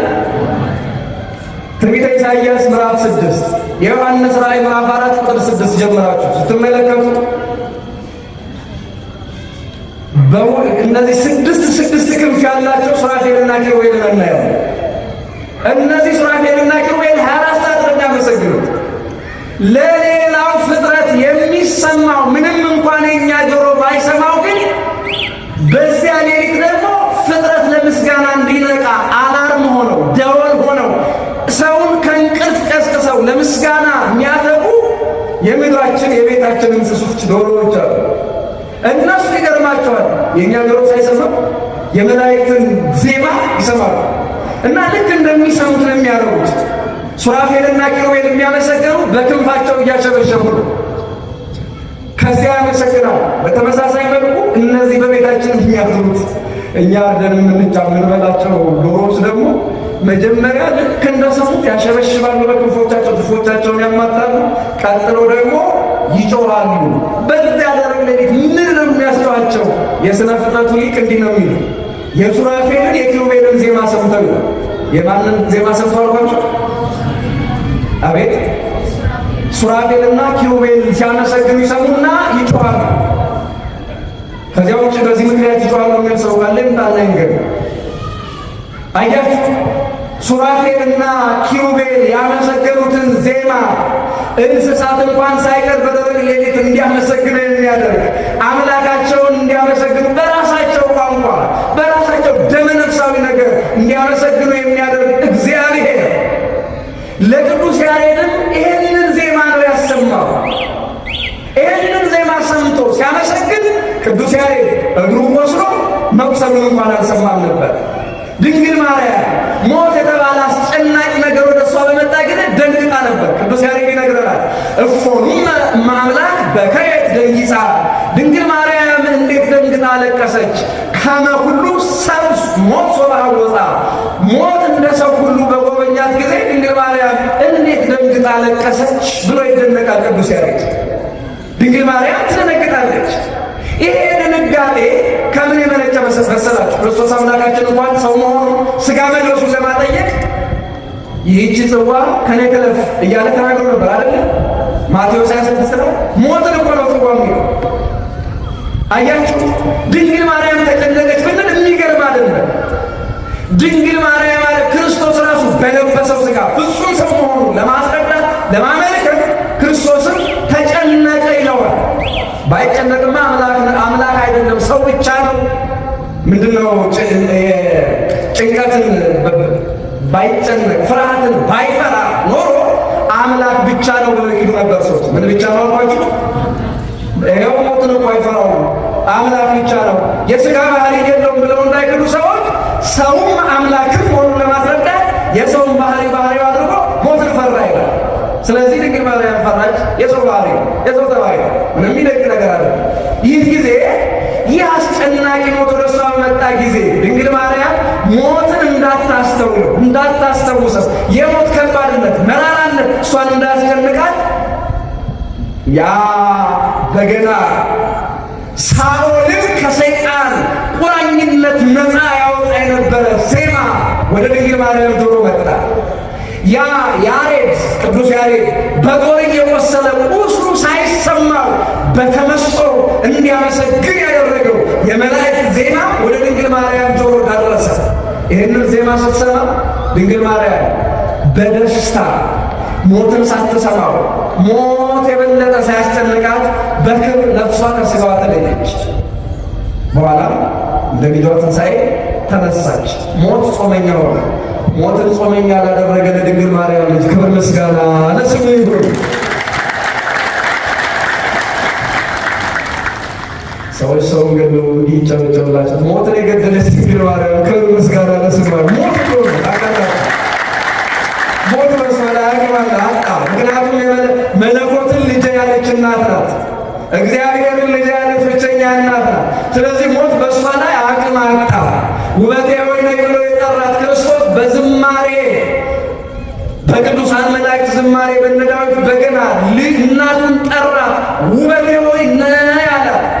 ስለዚህ ነቢዩ ዳዊት ይህንን ትንሣኤዋን አየና ወትቀውም ንግሥት በየማንከ እነሆ ንግሥቲቱ በቀኝ ትቆማለች አለ። በየት ትቆማለች? አቤት ድንግል ማርያም አሁን ከሙታን ጋር የሞተ ሥጋ የላትም። በልጇ ቀኝ የተቀመጠች ልጇ በክብር የጠራት እናት ናት። ክብር ምስጋና አሁን ለድንግል ማርያም ይሁን። በቀኝ ትቆማለች ማለት ከሥላሴ አራተኛ ሆና ትቆማለች እንዳይመስላችሁ። ቀኝ ማለት ክብር ማለት ነው። ቀኝ ማለት በማለት አልኳችሁ በክብር ትቆማለች አለ። ንግሥቲቱ ድንግል ማርያም ናት። ሌላ ምንም ንግሥት የለም በሰይጣን ቀጽ። ስለዚህ ድንግል ማርያምን አሁን ከሙታን መካከል ሥጋዋን ፈልገን አናገኘውም። ነቢዩ ዳዊት እንደተናገረው ልጁ ሰሎሞን እንደመሰከረው ውበቴ ሆይ ነይ ብሎ ጠርቷታል። አሁን እሷ በልጇ ቀኝ በልጇ ክብር በሰማይ ያለ ሥጋ እንጂ ፈርሶ በስብሶ የቀረ ሥጋ ድንግል ማርያም እናታችን የላትም።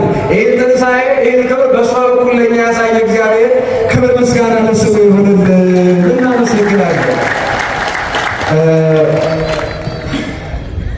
ትምህርቴን እዚህ ጋር ልጨርስና አንዲት ነገር ብቻ ተናግሬ በቃ ከትምህርቱ የወጣ ነው። ግን ነገረ ማርያምን ልነግራችሁ። አስተርእዮ ሲባል ይሄ ወቅት የተለያየ ነገር አለ። አስተርእዮ ምን አልኳችሁ? እስኪ ስሙ አንድ ጊዜ በሉት። አስተርእዮ ማለት መታየት ማለት አይደለም።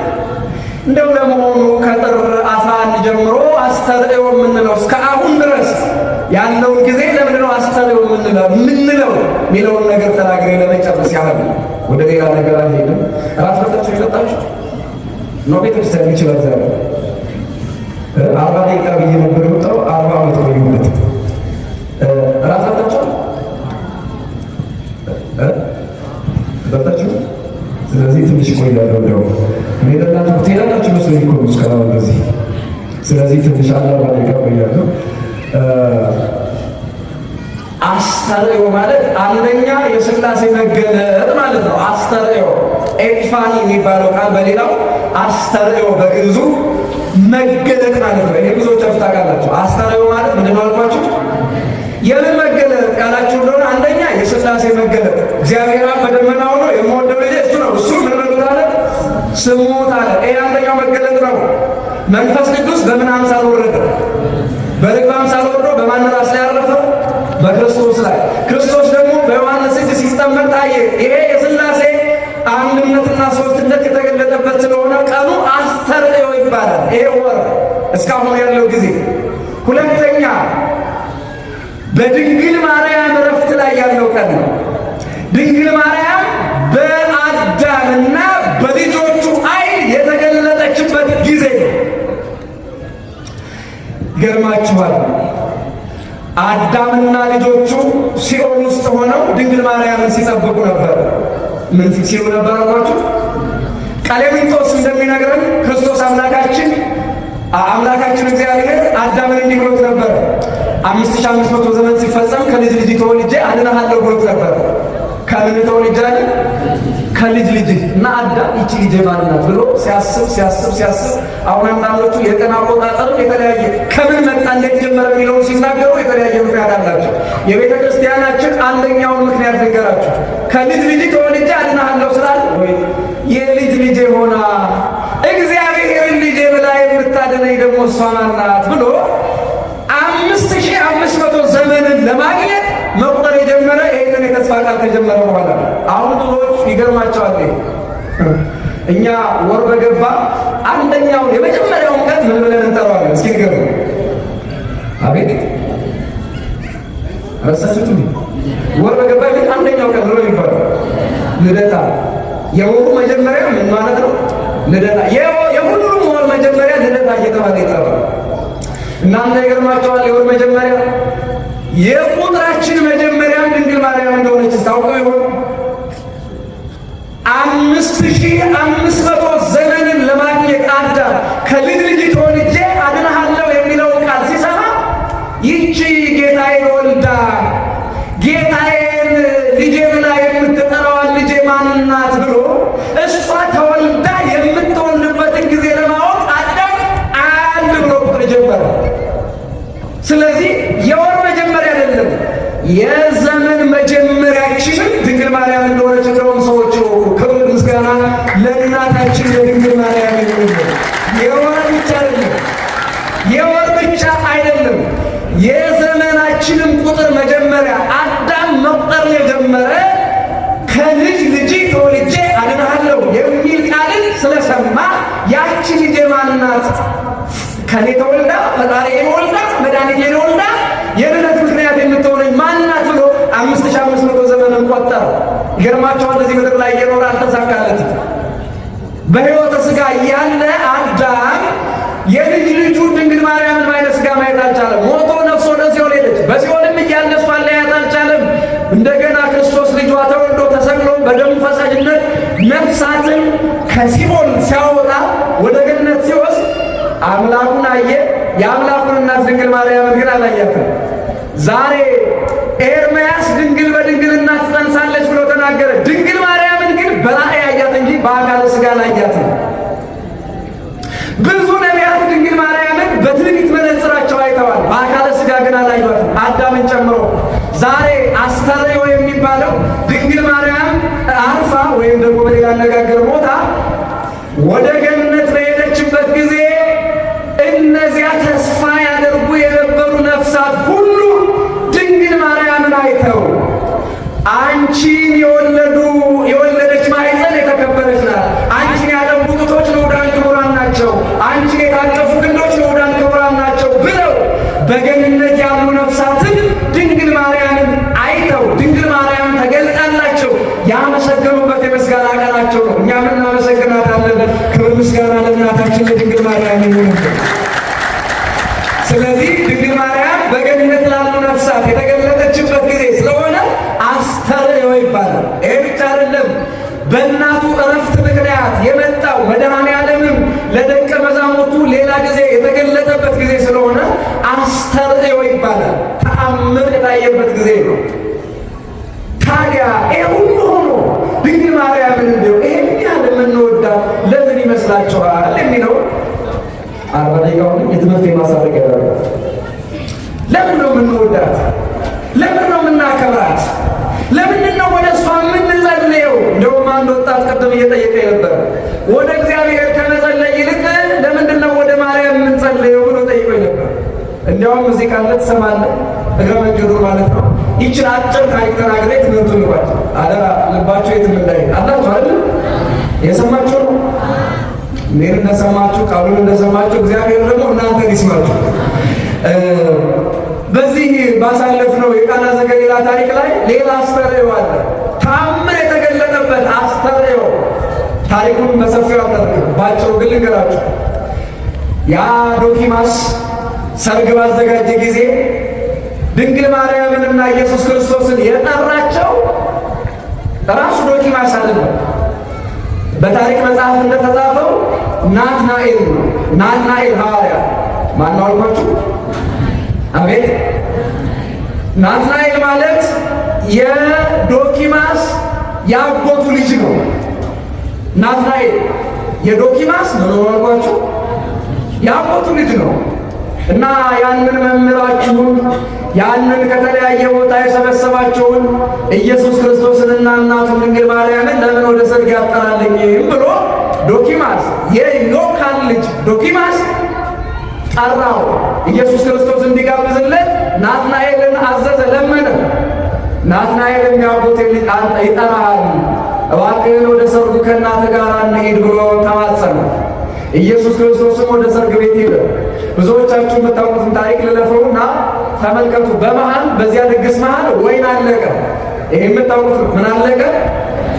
አቤት፣ ወይን አለቀ። በጣም የሚገርመውና በደንብ ልናስተምረው የሚገባ ወደ ድንግል ማርያም ለምን እንደምንጸልይም እንድትረዱት ይህንን ተናግሬ ለመቋጨት ብዬ ነው። ክርስቲያኖች ወይኑ ሲያልቅ ያሳፍራል። ያሳፍር ማስተናጋጁ ናቸው። አቤት አይደለም ሰርግ ደግሰን ምግብ መጠጥ አልቆ ይቅርና አሁን እንደው ጋብዛለሁ ብላችሁ ደህና ቤት ገብታችሁ ማለት ነው ብር የሚበቃል መስሏችሁ ስትበሉ ስትጋብዙ ስትጠጡ ስታጠጡ ቆይታችሁ ግማሹ ላይ ብር ሊጎል አታፍሩ። የእውነት ያሳፍራሉ። ያለ አቅሙ እንዲህ የሚጋብዝ ኪሱ ሳያለው እንደሚጋብዘኝ ምትጋብዘኝ መባል እንፈራለን። የተከበሩ የሀገር ሽማግሌዎቹን ጠርቶ ወይኑ አለቀበት።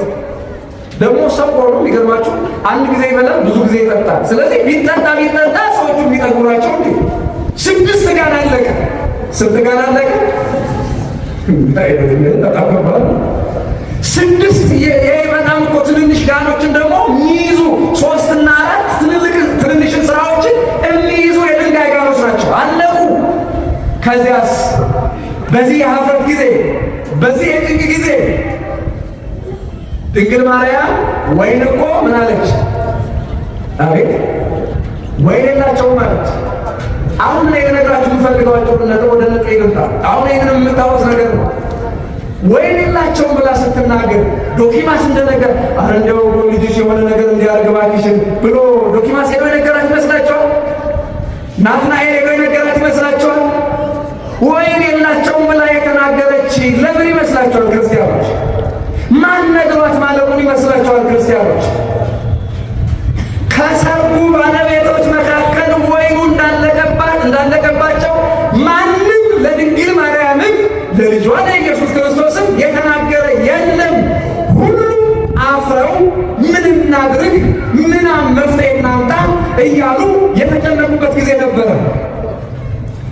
ታዲያ በመጽሐፍ ቅዱስ ወይን እኮ አለቀብን፣ ኧረ እባክሽ ልጅሽ እንደው መፍትሄ እንዲያመጣ ነገር የለም ብሎ የነገራት ሳይኖር ችግሩን ያስረዳት ሳይኖር ወይን እኮ የላቸውም ብላ የተናገረችበትን ነገር እንደው ዋዛ ታዩታላችሁ ክርስቲያኖች። የወይኑን ማለቅ እግዚአብሔር ያውቀዋል፣ ኢየሱስ ክርስቶስ ያውቃል አያውቅም? እስኪ ፍረዱና በደንብ ጮክ ብላችሁ ያውቃል አያውቅም? ታዲያ ራሱ መድኃኔዓለም ወይን እኮ አልቆባቸዋል፣ እንደምን ይሻላቸዋል ለምን አላለም?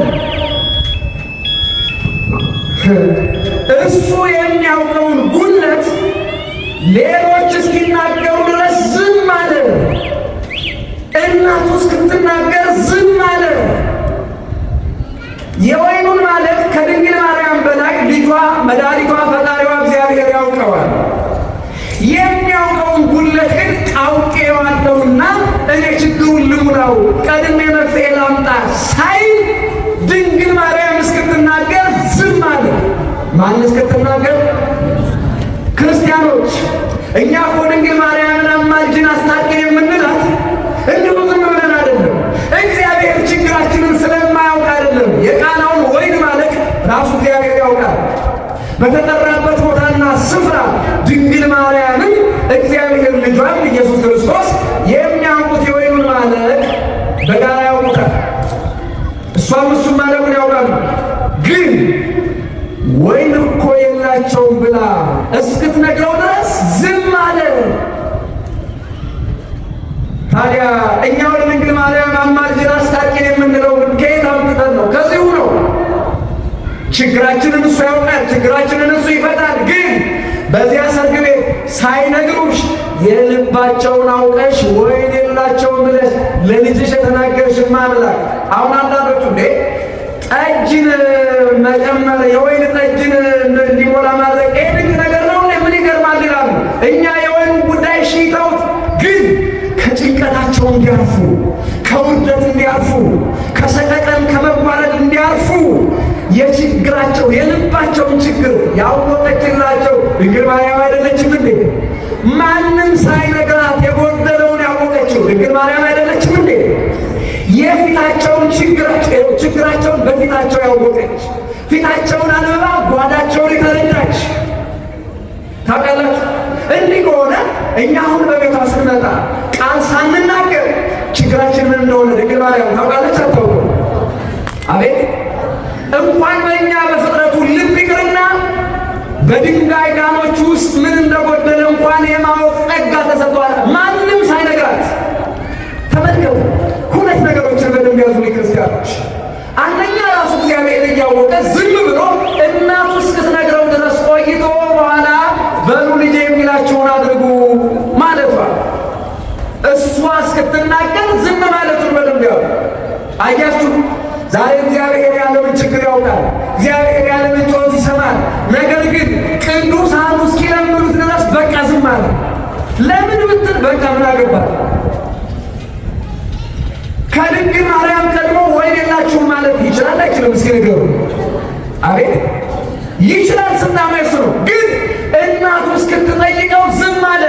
ክርስቲያኖች የእኛን ችግር ቅዱሳኑ እስኪያሳስቡልን እናታችን ድንግል ማርያም በቃል ኪዳኗ እስክትነግርልን እስክታማልደን ድረስ እግዚአብሔር ዝም ብሎ የእናቱ የድንግል ማርያምን ልመና ቃል ኪዳን አስቦ እኛን ይቅር ይለን ዘንድ የወደደ አምላክ መሆኑን በቃና ሰርግ ላይ አይተነዋል።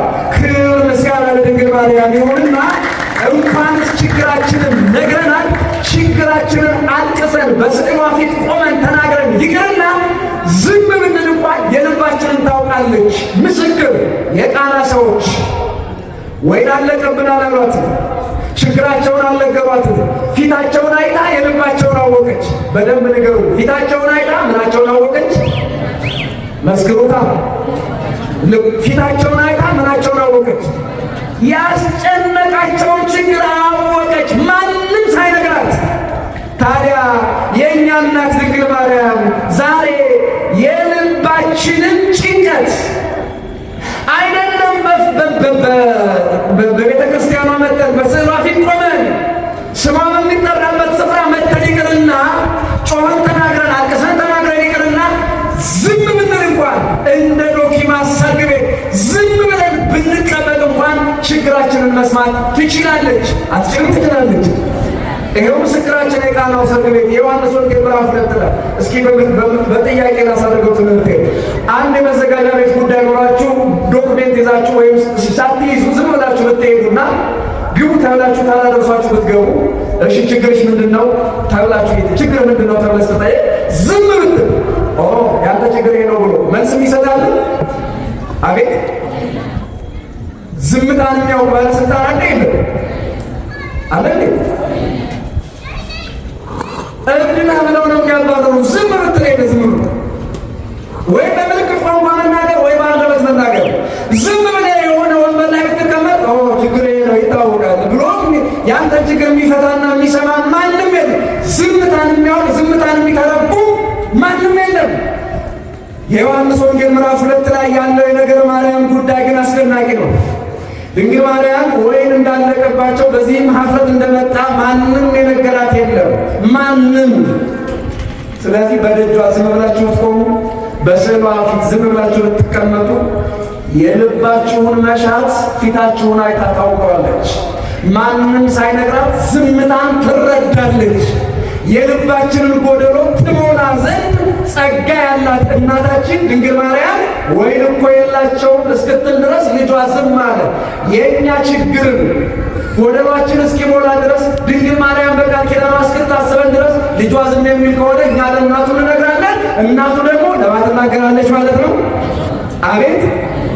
ለድንግል ማርያም ደግሞ መናገር እንኳን ላይጠበቅ ይኸው ቤቷ መጥተን ዝም ብለን ብንወጣ እንኳን የቸገረንን የምታውቅ ወላዲተ አምላክ በጸጋ የከበረች ወላዲተ አምላክ ድንግል ማርያም አማላጃችን የምንላት ጮኸን ስለምትሰማን አይደለም፣ ዝምታችንንም ስለምትሰማ።